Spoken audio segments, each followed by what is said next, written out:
ఎటువంటి నొప్పైనా సర్జరీ లేకుండా Indo British advanced pain clinic. Gudivada MLA మాజీ మంత్రి కొడాలి నానికి భవిష్యత్తు దర్శనం బాగానే అయిందని, అందుకే ఇవే తన చివరి ఎన్నికలంటూ ఆయన తన నియోజకవర్గ ప్రజలకు చాలా సాఫ్ట్గా చెబుతున్నారన్న ఓ చర్చ అయితే జిల్లా ఫ్యాన్ పార్టీ వర్గాల్లో వైరల్ అవుతుంది. నిన్న మొన్నటి వరకు అసెంబ్లీలో అయినా ప్రెస్ మీట్ పెట్టినా ఎక్కడైనా సరే ఎప్పుడైనా సరే ఆడు చెప్పాడా వీడు చెప్పాడా ఆడమ్మ మొగుడు చెప్పాడా అంటూ బండబూతులతో చెలరేగిపోయే కొడాలి నాని ఇలా చెప్పటం చూస్తుంటే ఆయనకు తత్వం బాగానే బోధపడిందని అర్థమవుతుందన్న ప్రచారం సాగుతోంది.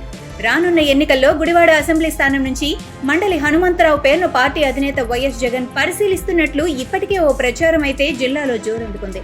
అంతేకాకుండా ఇటీవల గుడివాడ పట్టణంలో రాత్రికి రాత్రే నియోజకవర్గానికి కాబోయే ఎమ్మెల్యే మండలి హనుమంతరావు అంటూ భారీ ఫ్లెక్సీలు సైతం వెలిశాయి. ఈ హఠాత్ పరిణామంతో కొడాలి నాని వర్గం ఒక రేంజ్లో ఉక్కిరి బిక్కిరి కావటమే కాకుండా ఆయన వర్గం తీవ్ర నిరాశ నిస్పృహలకు వెళ్లిపోయారని, దాంతో ఈ అంశాన్ని ఆయన తాడేపల్లి ప్యాలెస్లోని పెద్దలకు తెలియజేయడంతో వారి నుంచి వచ్చే సమాధానం కోసం ఆయన వర్గం వేచి చూస్తున్నారని, ఆ క్రమంలోనే కొడాలి నాని ఈ తరహా వ్యాఖ్యలు చేశారన్న ఓ ప్రచారం అయితే స్థానికంగా హల్చల్ చేస్తోంది.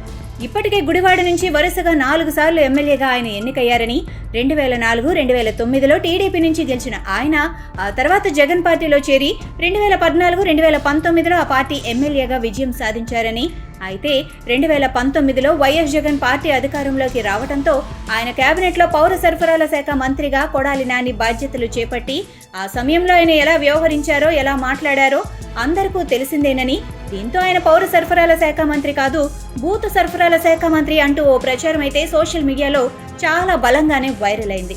అలాంటి పేరు ప్రఖ్యాతులు సంపాదించిన కొడాలి నాని ఇలా చాలా సాఫ్ట్గా, ఇంకా చెప్పాలి అంటే తన వయస్సు ప్రస్తుతం 53 ఏళ్లని, ఈసారి ఎన్నికల్లో గెలిస్తే 58 ఏళ్ల వరకు ఎమ్మెల్యేగా ఉంటానని, ఆ తరువాత అంటే 2029 ఎన్నికల్లో పోటీ చేయబోనని ఓ వైపు స్పష్టం చేస్తూనే ఇంకోవైపు తన కుమార్తెలు రాజకీయాల్లోకి రారని క్లారిటీ ఇవ్వటమే కాకుండా తన రాజకీయ వారసుడిగా తన తమ్ముడి కొడాలి చిన్ని కుమారుడు వచ్చే అవకాశం ఉందంటూ ఆయన స్పష్టం చేయటంపై ఓ చర్చ అయితే జిల్లాలో వాయు వేగంతో వైరల్ అవుతోంది.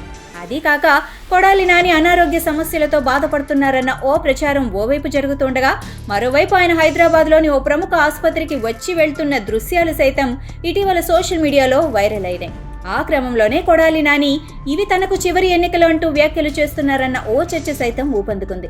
ఏది ఏమైనా మిర్చిలాగా ఎప్పుడో హాట్ కామెంట్స్ చేసే కొడాలి నాని ఎన్నికలు సమీపిస్తున్న వేళ ఇవే తనకు చివరి ఎన్నికలని, ఆ తర్వాత వచ్చే ఎన్నికల్లో పోటీ చేయను అంటూ చాలా సాఫ్ట్గా మాట్లాడటం చూస్తుంటే ఎక్కడో ఏదో తేడా కొడుతుందని, కానీ అది అంతగా అంతుపట్టకుండా ఉందన్న ఓ చర్చ సైతం గుడివాడ నియోజకవర్గంలో వైరల్ అవుతోంది.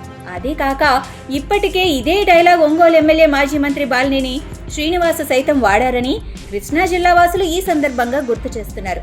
మరోవైపు తెలంగాణలో ఇటీవల అసెంబ్లీ ఎన్నికలు జరిగాయి.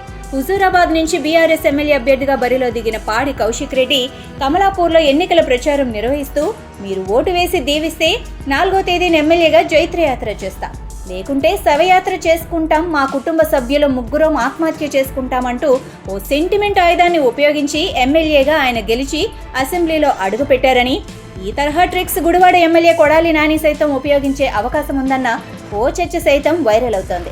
అదీ కాక కొడాలి నాని తన రాజకీయ వారసుని సైతం ఈ సందర్భంగా చెప్పకనే చెప్పారన్న ఓ చర్చ సైతం నియోజకవర్గంలో హల్చల్ చేస్తోంది.